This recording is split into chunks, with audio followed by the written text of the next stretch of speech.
Overwork is underrated. And many, many, many of us extremely busy women are overproducers.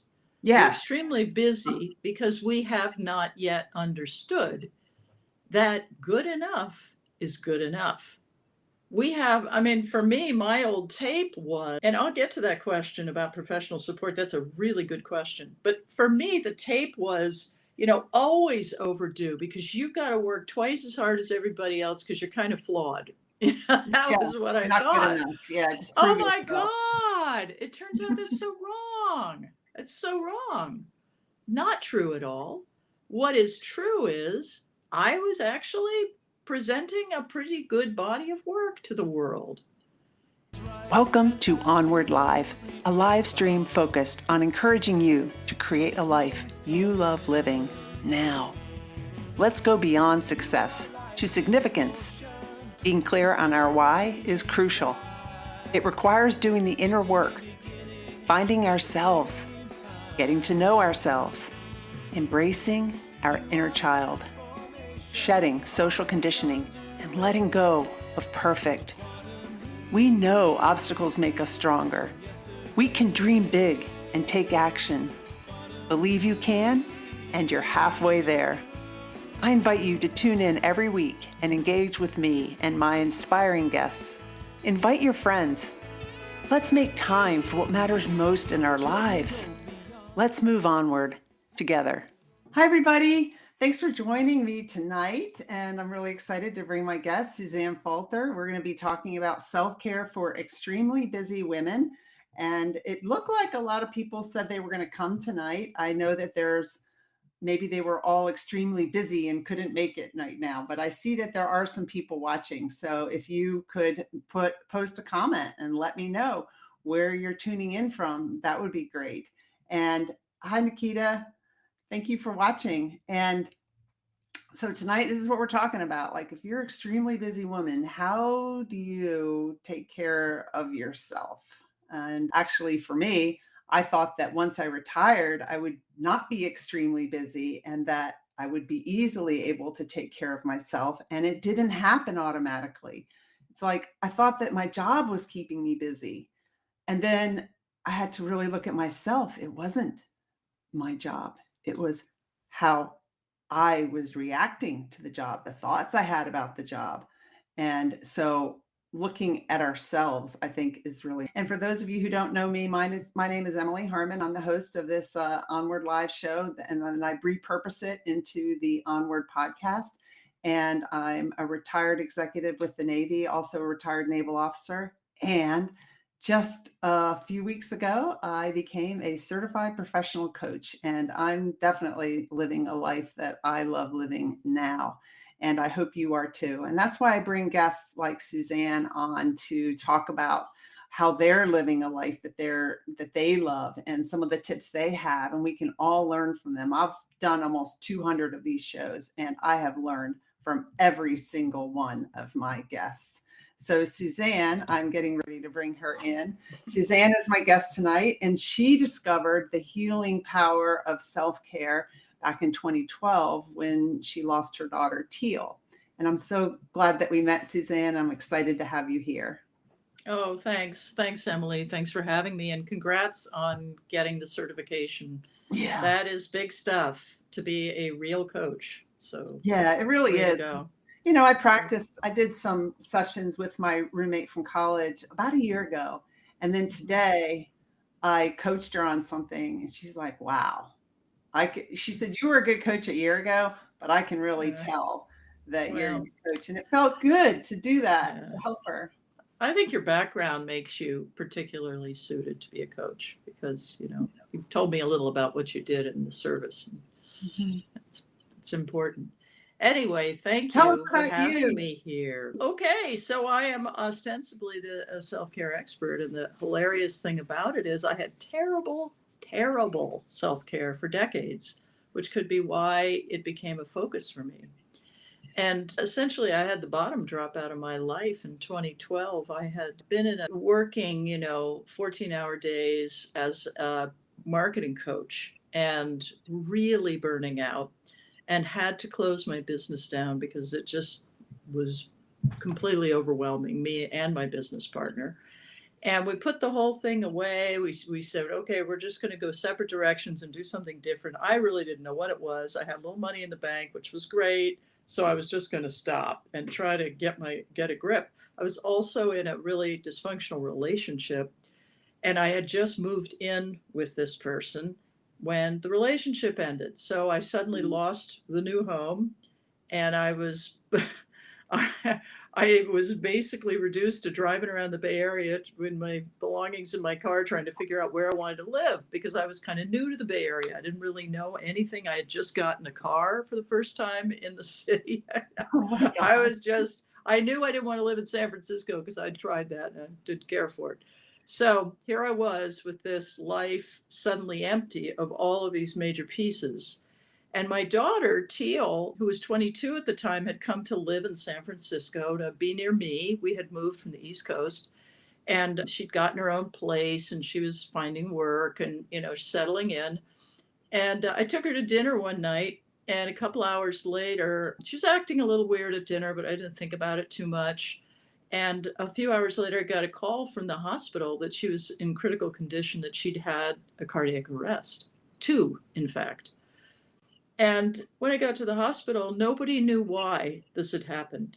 And to this day, nobody knows why this happened. But basically, she collapsed in a locked bathroom. Her roommate found her after 30 minutes. She had extensive brain damage and she couldn't survive it. So she was on life support, and we had to take her off of life support after 6 days. Now, many things happened as a result of this. One being that because of the way she died, her organs were donated, and a young woman her age got her heart. And I have become connected to that young woman and her mother, who are friends of mine, and it is extraordinary. Just extraordinary. And thank you to those who are expressing sympathy. I really appreciate it. Because the thing about a crisis is, it's an incredible learning opportunity if you allow it. And the night of Teal's collapse, I went into the hospital room where she was, and I saw her all stretched out on this bed with all this wrapping and tubes and wires and monitors. And I knew I just knew that she was going to die. And not only did I know she was going to die, I knew I would be dramatically changed by it. And that this was the moment that I needed to quit the crap and get on with living a life that honored her and honored my abilities and who I actually was. At the time, I was making all this money as an internet marketing coach, and I hated it. It was totally inauthentic work, which is one reason I burned out on it. I thought money was more important than it turned out. And I had found myself into a silly relationship that was just dumb. That's like, this person who had dumped me was, so unstable. And then I'd gotten myself into another relationship that I totally wasn't ready for. And the whole thing was just wrong, So I had to start over again and build a life of meaning from nothing at age 53. And I had to do it in a way that really honored Teal. Now, a few words about Teal. Teal was the opposite of her mother. For all my workaholic behavior, she was a free spirit. She just believed in moving through the world in a very untethered way. And when she needed to earn a little money, she'd, be a waitress, or she'd work with a clipboard on the street, collecting signatures for charities and getting paid for it, or, something like that. Right. And she was really a person who didn't cast a huge shadow, but she exuded love and joy. And she was very, very unconventional. She would make a little money, put the money in her pocket, go to the airport and pick a place to go and just go. And she'd have her backpack on her back and her little guitar, and she'd get there and she'd find her way to a comfortable place to stay. And she'd go down on the street with her guitar and she'd start playing and singing, because she was an amazing, amazing singer. We can learn so much from our children who are not like us, right? I'd say so, Emily. And I started paying attention after her death. I'll tell you that. But Yeah. one of the things she was really good at that I was pretty terrible at was self-care. I thought I was too busy for self-care. I thought self-care was, oh, sure, really important, but not that important. I thought that it was for other people, not me. I felt like work was very adrenalizing and it made me feel alive and important. I'm And the wondering if that's minute what this person, Michelle, she said it's like a drug. I love the feeling. And I I'm wondering, noticed that, yeah, yes, well put. Thank you, Michelle, because it is like a drug. It's like a drug that literally juices you up. That I've heard people call it the emotional drugstore because the adrenaline kick is literally addictive. It's like yeah, being high on coke, you know, not that I've done coke, but you know what I'm saying. yeah. My sense of what that would be like would be really getting adrenalized and, you know, having some success, and you can really ride far on that. Not to say we shouldn't be successful, but we have to look at our motivations, right? So I drifted away from myself, and to the point where, and after she died and I suddenly lost everything, I found myself living in a friend's guest room. And for 2 years, I was unable to work. But that was very, very helpful because I didn't really know what work I'd be doing next anyway. Mm. I had been self-employed at that point for 32 years. So it wasn't like I was going to go immediately get a job, and I had savings, so I didn't necessarily have to. But I just didn't work. And because I didn't work, I was listening to myself and I was tuning in, which is perhaps one of the very primary pieces of self-care, is beginning to pay attention to yourself. Of course, most of us are never going to do something as dramatic as not work for 2 years. But in my case, it was helpful because I was grieving intensely. And it really, really helped to not have anything to do but grieve and recover. That's uncomfortable though. How come you didn't Yeah. distract yourself from your feelings? And I don't know. That's really uncomfortable. Oh, Emily, I tried. Oh, yeah. Yeah. Thank you. Thank you, Yeah. Michelle. Here's the thing. Here's the thing. I find myself able now to really understand my needs so much better because I think one of the biggest problems I had was that I didn't know what I needed. I really didn't know. Yeah. I remember somebody saying to me, you know, what is it that you need? Tell us what you need. And I said, I have no idea. And that was the truth. Now, if you ask me, I could probably tell you. Overwork is underrated. And many, many, many of us extremely busy women are overproducers. We're Yeah. extremely busy because we have not yet understood that good enough is good enough. We have, I mean, for me, my old tape was, and I'll get to that question about professional support. That's a really good question. But for me, the tape was, you know, always overdue because you've got to work twice as hard as everybody else because you're kind of flawed. That Yeah. was what I Not good thought. enough. Yeah. Just Oh prove my yourself. God. It turns out that's so wrong. It's so wrong. Not true at all. What is true is I was actually presenting a pretty good body of work to the world. And to the question of did I seek professional support? Yes, I went to the local hospice and I used their free therapy. Hospices are great resources for people experiencing grief because you can get free counseling, free groups. I joined a support group there. I did all kinds of stuff. And it was very, very helpful to me. Support groups were key. I mean, all this reflects on some real basics about self-care that I think are foundational, you know, really foundational. So what are some of the, well, first off, what is self-care? I think you mean like treat yourself to some chocolate and take a bath. Oh, Emily, you know that's not what I'm talking about. The thing about the basics is it is not the, you know, Band-Aid slapped on the gaping wound, which will come off shortly because it's gushing blood. Not to be graphic, but it is about making the shifts in your life that will bring you deeper into self-care and deeper sort of self-resonance, sinking back into yourself. Because here's the deal. When you're born, you are given a beautiful internal wiring that tells you what you need when you need it. It tells you when your boundaries are violated. It tells you when you're very moved and touched. It tells you when you need, food or rest or exercise. It tells you all these things. But we override. We override like crazy. And because we're so busy overriding, we can't ever hear our own natural messages. And the natural messages are there and yearning to be connected with, and they will guide us towards building a resonant life that actually fits us. So yes, I completely agree. And Michelle says, it's self-care saying no. It's, to having boundaries. So how do you define? Yeah, well, number one is understanding your needs. As I was saying, I think that was like the first thing I had to really learn. And I came up short on needs for a long time. I really couldn't say. But I began a practice of asking myself every day, what do you need right now? What do you need right now?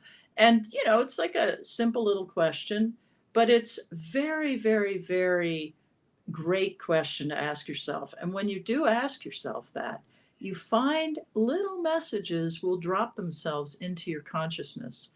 And you might even trigger running into somebody who's strangely helpful with this thing I need called a new apartment or a new life or whatever. Yeah. Things happen for unexplainable reasons. And it's because we are clear on our intention.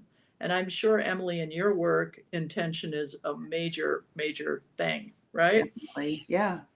You can't have an intention that's honest and aligned unless you know what you. And number two is to set boundaries. Now, I've been a big people pleaser in my life. I really wanted to let everybody feel good around me because I'm a sensitive person and I care about people. But what that did was it overrode my own needs. So, especially if you've grown up in a dysfunctional family with an addictive parent or an abusive parent or parent who was chronically ill, you may have been the kid who took care of everybody. Your boundaries may have been violated from an early, early age. You were not treated like a child, you were treated like an adult.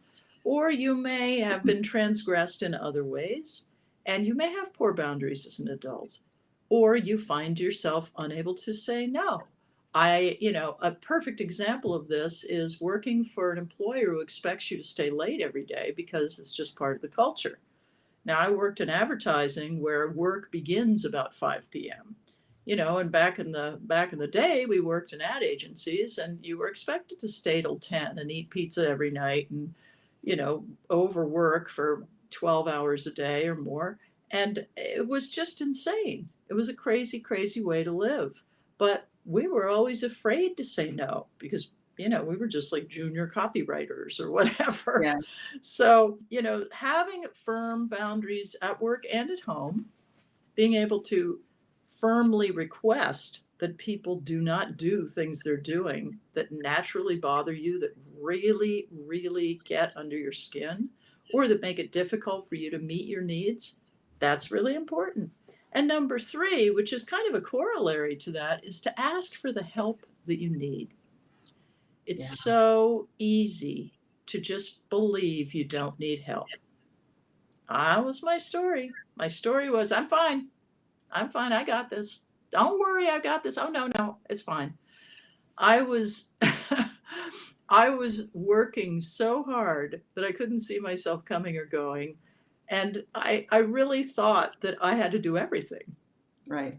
I had that belief that if I didn't do it myself, catastrophe would strike, or that other people's agendas were far more important than mine, et cetera, et cetera.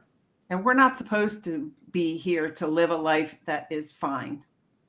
Yeah. No, fine is not the point. Yeah. Yeah. That she, sometimes if you speak out, you might need to change a career. You might need to change a job. Yeah. Yeah.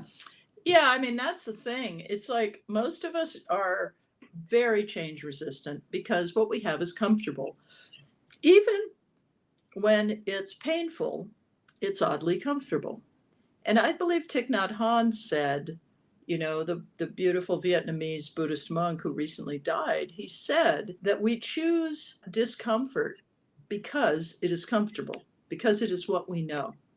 And when you are given the opportunity to truly have your needs met, the first experience is often one of disbelief or of a strange dismay or a feeling of, this is not enough somehow.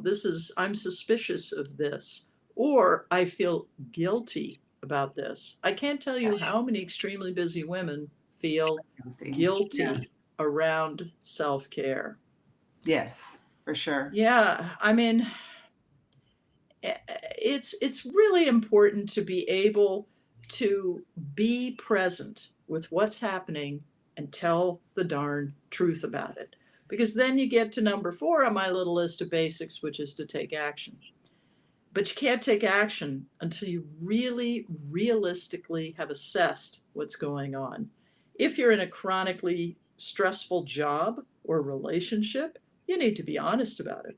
Now, I was in such a relationship, but I kept pretending it was fine because only, a few months earlier, I had arrived in San Francisco and left my marriage and moved across the country and started all over again with nothing. And I was looking for my anchor. I was looking for my place to rebuild my life. And I just chose the first thing that came along rather than assessing it for what it was, which was crazy town. And, when you take action and you actually make the changes that need to be made, then you can claim some power in the situation. And finally, in terms of self-care, which you can see now, we're getting into a much bigger conversation about where does self-care live in your life, or what is the breadth of it. Well, you build it into your day. And this is a simple thing. It's really about creating time and a habit. So when you know that you need an hour at night to take a walk in nature because that's critical for your self-care, one of the things you do is you go out there and you take that walk, but you put it in your calendar. And it may mean you have to go see your employer and say, I'm sorry, I really have to go home at 5 every day. My health demands it, or my children have something has shifted with my kids and I need to be there for them, or whatever you're going to tell them. Tell them that you're just not available after 5 o'clock. And then you go take that walk. You don't let everybody else take your time. Right. That's for you. We don't have to spend hours on self-care every day, but we do have to do a little self-care every day. Yeah. And then the question becomes, what, why, how, where, and when will it fit in your calendar? And you put it on your calendar. Put it on your calendar. And it's some of self-care, like doing some inner work on yourself, because we can, if we keep having certain situations keep showing up in our lives, at some point, we've also got to look at ourselves. I mean, I know for me, like I said at the beginning of the show, I just knew that once I retired, my life was going to change because it was the job. Yeah. It wasn't the job. Well, It's very funny this question is coming up because I just did a podcast episode on my own show about 8 signposts of emotional self-care, the 8 musts.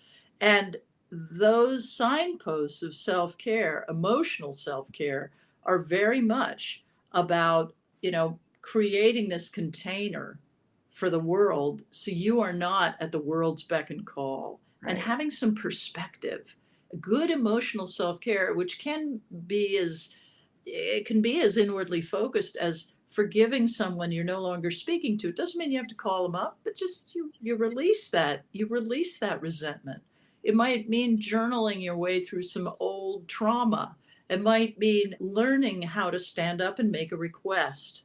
It might mean going to counseling with your spouse. I mean, it is definitely about an inside job, and internal work. Because without that internal work, we don't grow.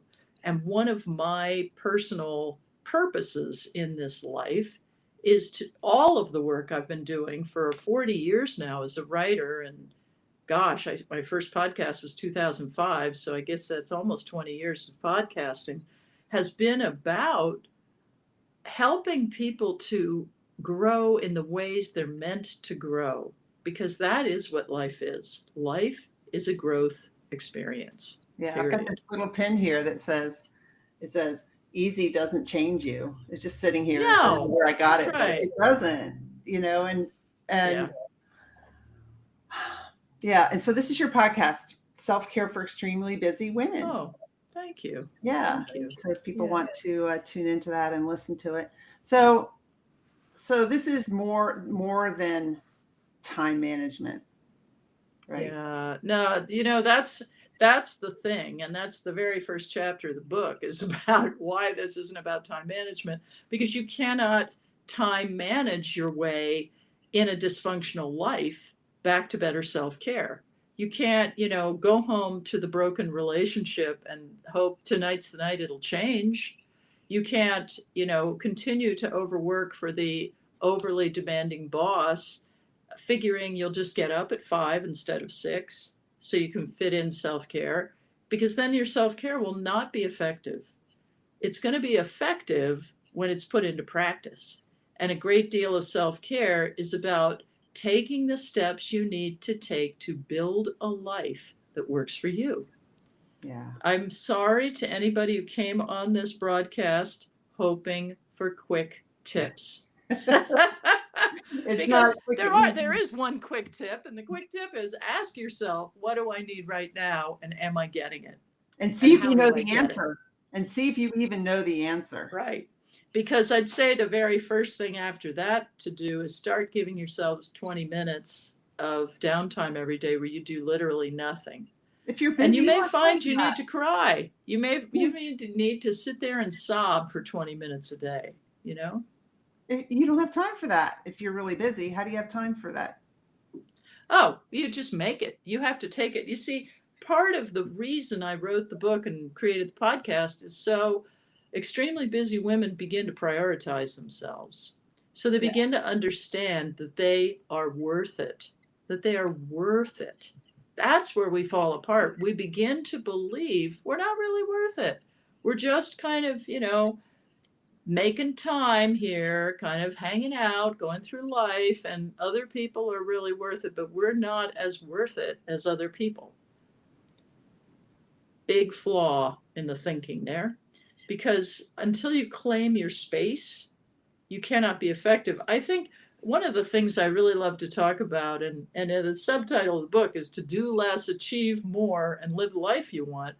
And the reason is because often we believe overwork and overstriving and overproviding and overproducing will bring us happiness. And what actually brings us into balance is letting go of that which is excessive. We do not have to make perfect little veggie croquettes for our vegetable hating children. We do not have to, write a dissertation when a simple 2-page paper is adequate. We just don't. And all that overdoing feeds not only our sense of stress and our overwhelm, but it puts us in a place where we really just start to hate our lives and the people around us. It makes us resentful and angry and difficult to be with. Difficult to be with. Yeah. I really know that when things start to settle out and your life comes into balance, everything starts to work better. And the way to do that is to begin to practice actual self-care. Example, I wanted to go to Hawaii for decades. And and here I live in California, and it's like everybody in California goes to Hawaii sooner or later, but I hadn't. So I said, okay, we're going to Hawaii. We finally did it. And I kept worrying that if I went to Hawaii for 2 weeks and I didn't work, my income would drop. And I was, it was on my mind, but I was like, now come on, you've just got to do this. And at the time we were negotiating the deal on my self-care book. And I had been offered a particular amount of money, which I had accepted, and that's the contract was signed. And while I was on that 2-week vacation, I picked up the phone one day and it was my agent saying I had sold the audiobook rights for the same amount of money that I'd sold the book for. And that was just like, what? I didn't even know that was possible. I was shocked. So by going on vacation and doing nothing, I'm doing air quotes here, I actually made more money. Like substantial amount. I was shocked. And the best thing about that was that it really underlined what I'd been talking about, Yeah. which was the need to give yourself downtime. Critical, critical, critical. And not just kind of lying in a dark room, but being in a place that provides mental stimulation and soothing.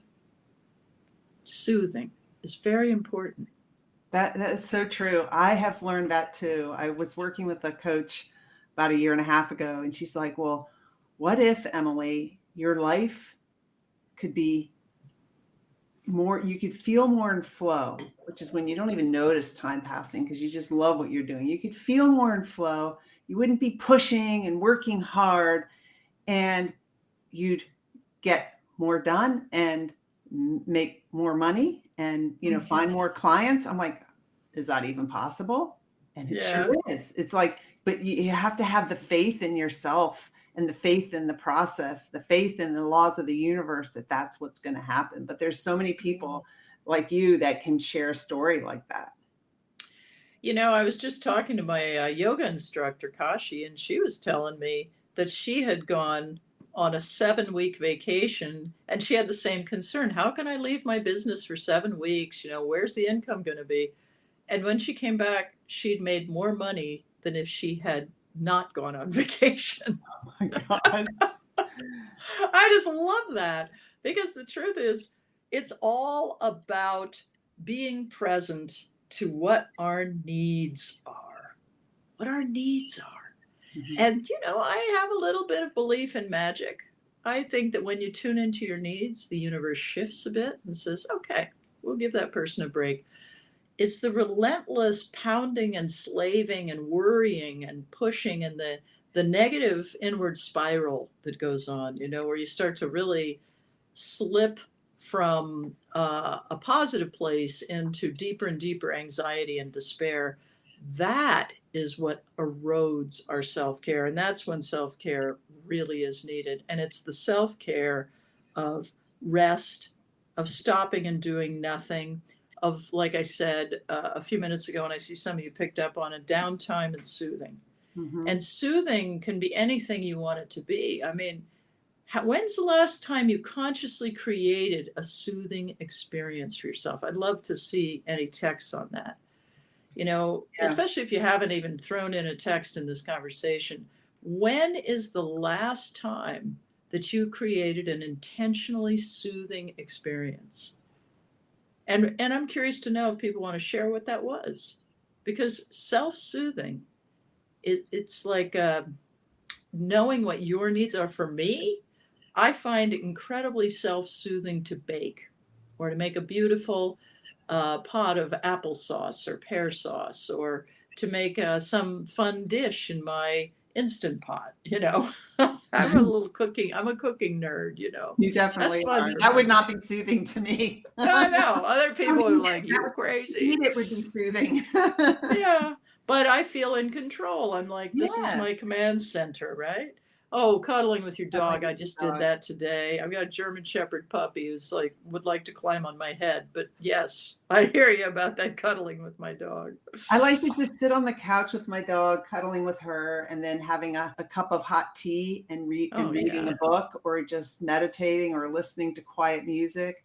And I'm going to tell you, when I retired, I was not capable of doing that. Oh. I was not capable. I would be like thinking of, I got to do this, I got to do that. I made more work for myself. I've got to push and do this and that and that.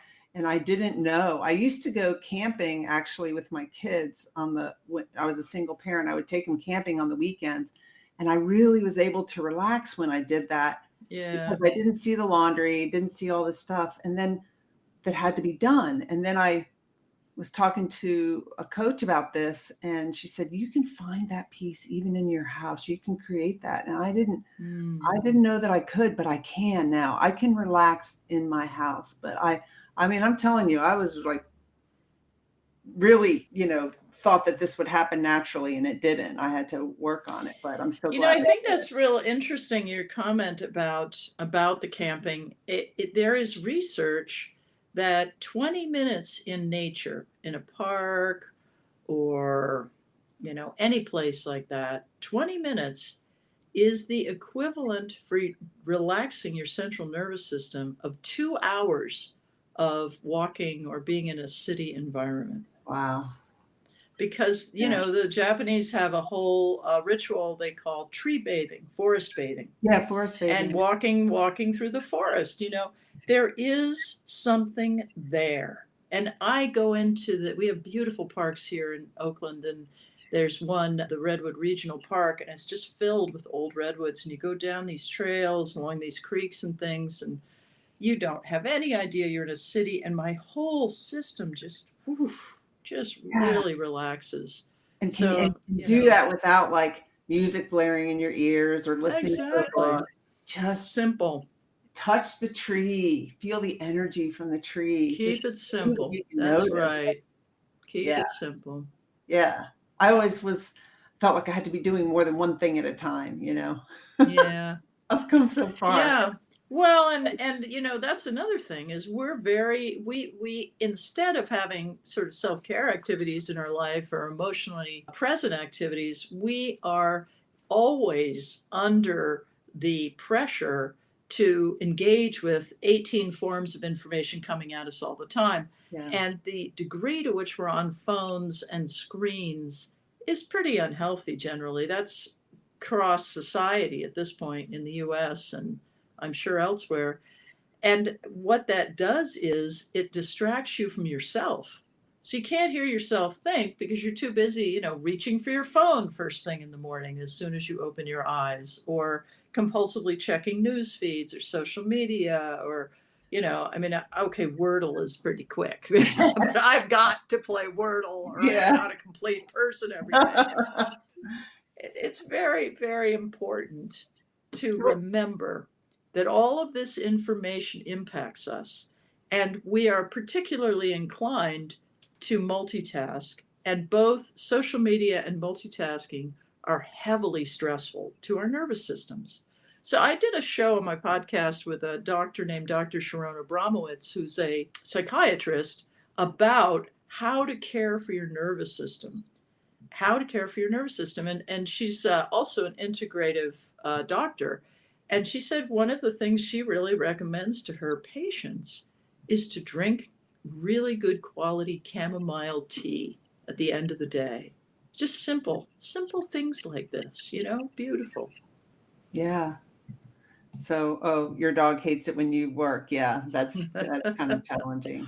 Well, here's an example. I think this is self-care. Tell me what you think, Suzanne. I live near my parents, and I think you all know who have parents. Sometimes you can get triggered by your parents. So something happened where, something happened where I got triggered, and I caught myself, and I just had to leave because I wasn't able at the time, because I have this pleasing personality, to speak up about how I was really feeling. I had to remove myself from the situation to better get control of my feelings. And I've been on your show talking about mental fitness. So basically I was hijacked by my saboteur, and my hand was on the hot stove. I was like, I'm pissed, and my hand was on the hot stove. And I did not want to respond to my parents from that state, right? My dad especially. So I left. On the way home, what I really wanted to do, and I'm not an alcoholic or anything, but I don't have alcohol in my house, so I wanted to get some wine and just sit on the couch and veg. And then I thought, no, I'm not going to do that. So then I wanted to watch Netflix. Nope, I'm not going to do that. I just sat and felt the feelings, and I journaled. Wow. That's self-care. That's self-care right there. That's such a great example for so many reasons, because when we let emotions take us on the downward spiral, we do two things. We allow them to move through us, which can be very healthy, but we can also become obsessive about them. And when you become obsessive about them, it goes from being a healthy release to being a fixation and something that is far too dominant at the moment. It prevents you from doing something my dear daughter Teals used to talk about, which was just be. Yeah. You were just being, Emily. Yeah. You were just being with your feelings.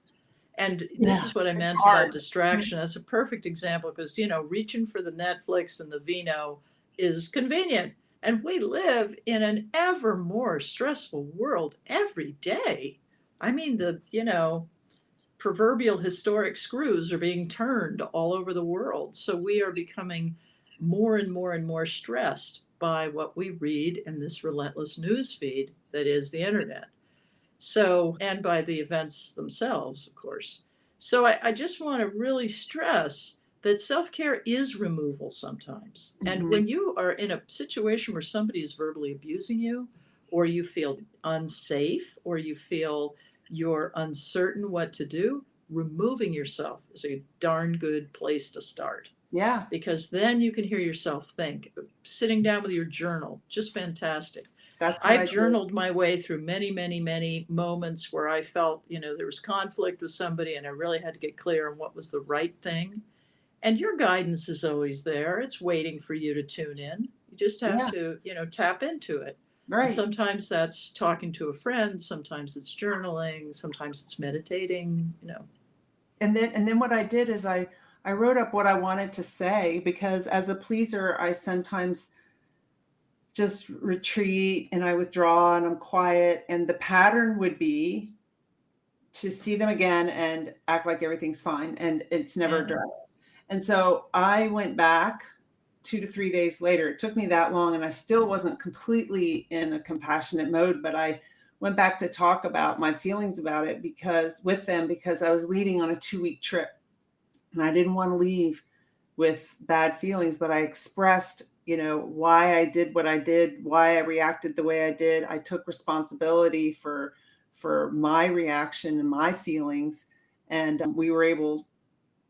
I was able to talk about it. I didn't Yeah. My dad didn't Okay. say much, but still, I think it's progress, because the old Emily would have gone right back into that pattern of Yeah. putting up with it.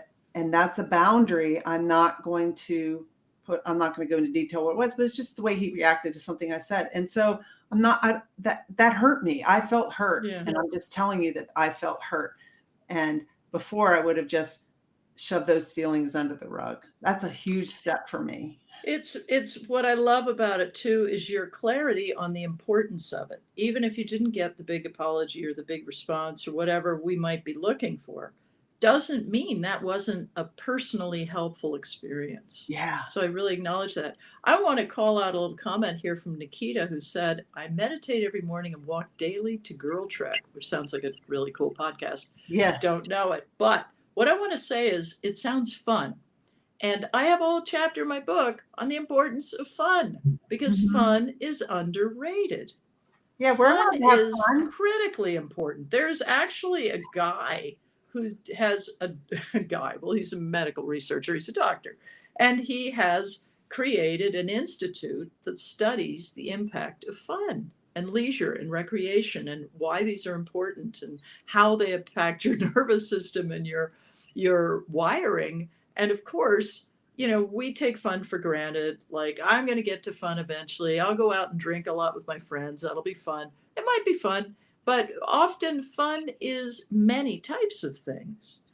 And when we don't have enough fun, we physically suffer. We Yeah. physically suffer.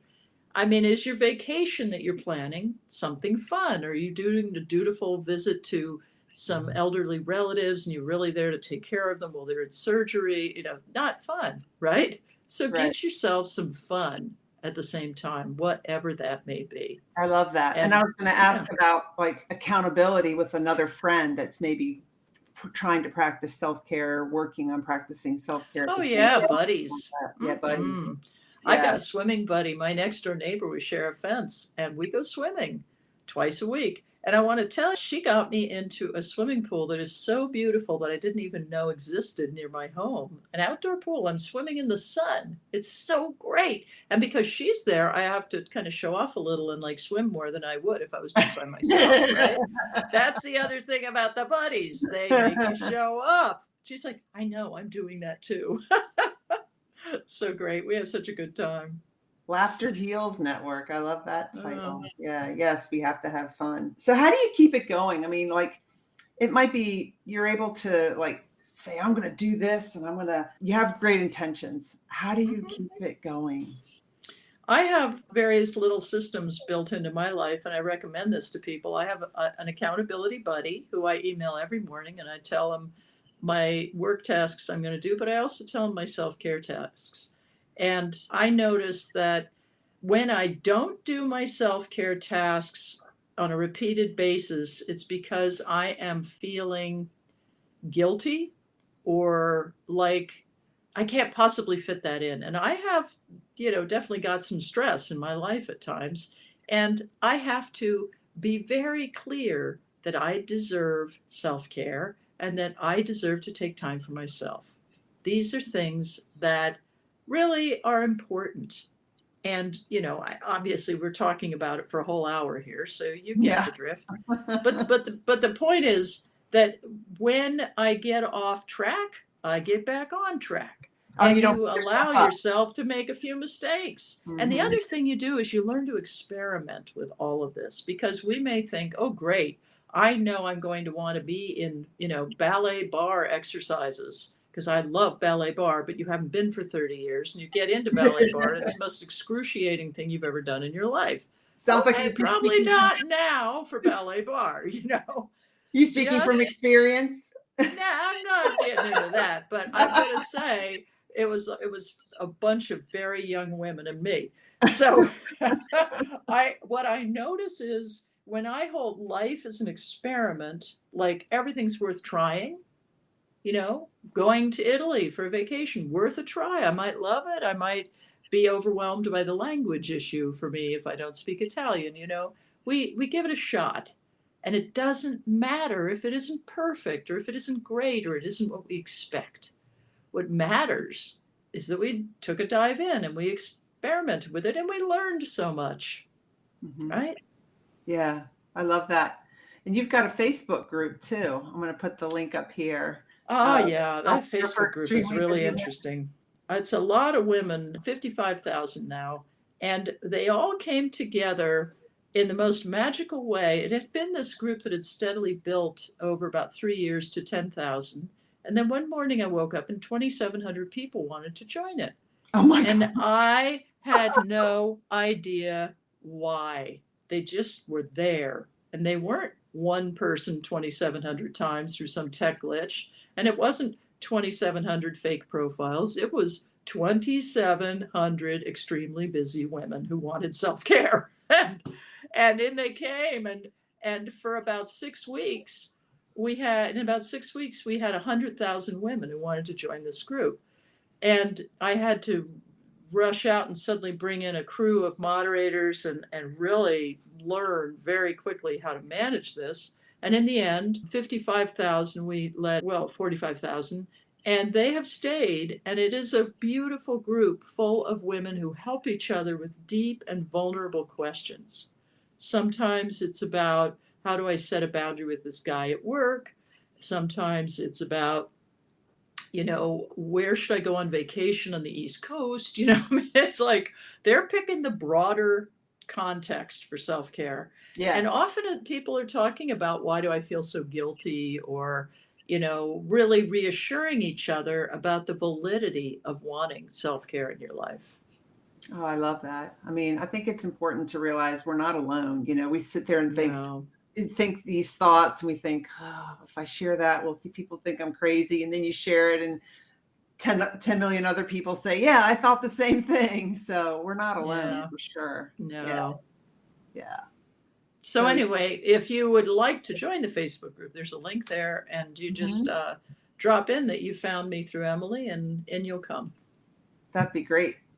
And then you have this freebie that you're giving out. Free Oh, got it's your just a guide. it's just a little fun thing. It's a little sort of guide to exquisite self-care. Kind of summarizes what we've talked about today here, and adds a few little ideas. And really, anything that comes out of my corner is going to be dedicated to your soothing. And once you get the little freebie or whatever, every other week I send out an e-zine that has reflections on how I'm evolving with self care.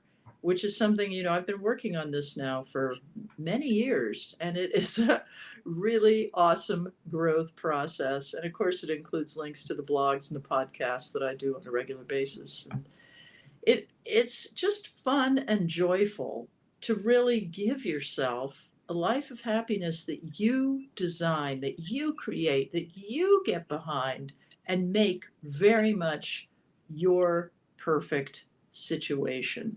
It doesn't happen all at once, No. but it happens through intention and through clarity and through being honest with yourself. Definitely. You just described my life the past 3 years. Right. Well, that's why we like each other, Emily. Yeah, for sure. So tell us when your podcast goes. Do you do it live or do you do? No, my podcast is pre-recorded and I drop an episode every Tuesday. This week's show is about emotional self-care, and you can find it on Apple and Spotify. You can Google Self-Care for Extremely Busy Women podcast. You go into Apple and type in self-care. It's one of the first podcasts that pops up. And I don't know, I think women in 35 countries are listening to it now. And some men too, as a matter of fact. I just did a show on self-care for extremely busy men, Oh, which awesome. was that I'm almost up to 200 shows, and I'd never done that before. But I had a wonderful guest, Ted Phaeton, who's a life coach and a meteorologist, actually, an Emmy-winning meteorologist who was so insightful about what men need. And a lot of women shared it with their partners. And now it appears that all those guys are listening to the show too. I'm curious, what is the difference between self-care for men versus women?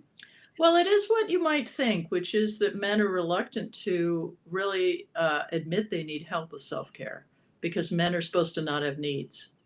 None of us are supposed to have needs, but for different reasons. They're supposed to be like the strong guy. I've got you. Don't worry about my needs. And we're supposed to be like, I have needs, but you come first, but ignore my needs. It's it's a model we're redoing. So it is becoming rapidly way more accessible and acceptable for men to really give themselves abundant self-care. And, it's an inside job, just like it is with women. And you're not weak. You're not, less of a man or less macho or whatever, because you are actively pursuing self-care for yourself. And for some guys, it's also just go in the cave and shut the door, Right. Right. Well, it's amazing the legacy that your daughter Teal has left. Oh, yeah, I agree. She wanted to be a healer, This is the magic of this story. She wanted to be a healer, and she really believed that something was about to happen that was going to give her a healing gift. And I always I always keep that in mind as I do this work, because I feel it is the healing gift. It is Teal's healing gift. And she left behind some journals with some wonderful insights in them that just have helped me really understand how to tune into myself and how to really bring my self-care into a place where I can share it and touch other people and help them access their own self-care. Wow. Suzanne, thank you for being my guest. I really enjoyed this conversation.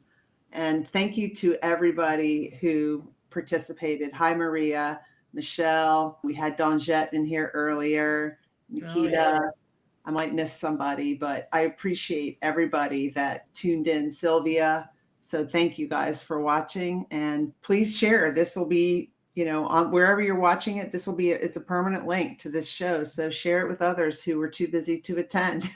Yeah, right. Because it's all an illusion in the end. We have time for whatever we really need. That's for sure.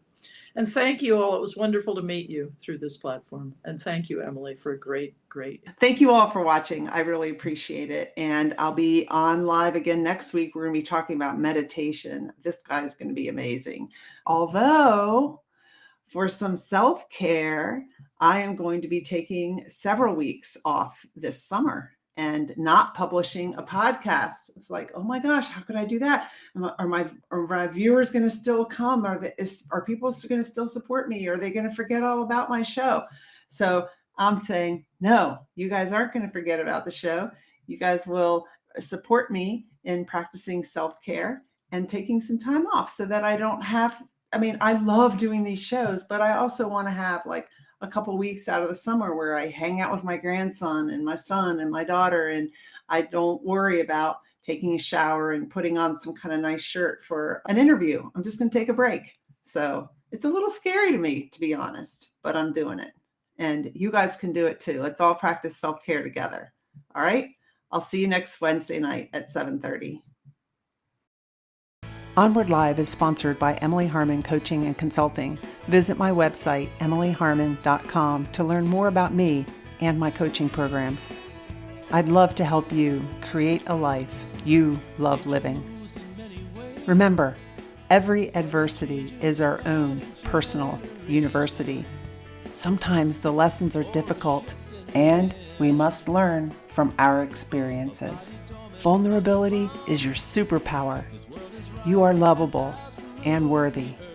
And we discuss these topics and more because professional is personal. Thank you for joining us and engaging with me and my guest. I look forward to seeing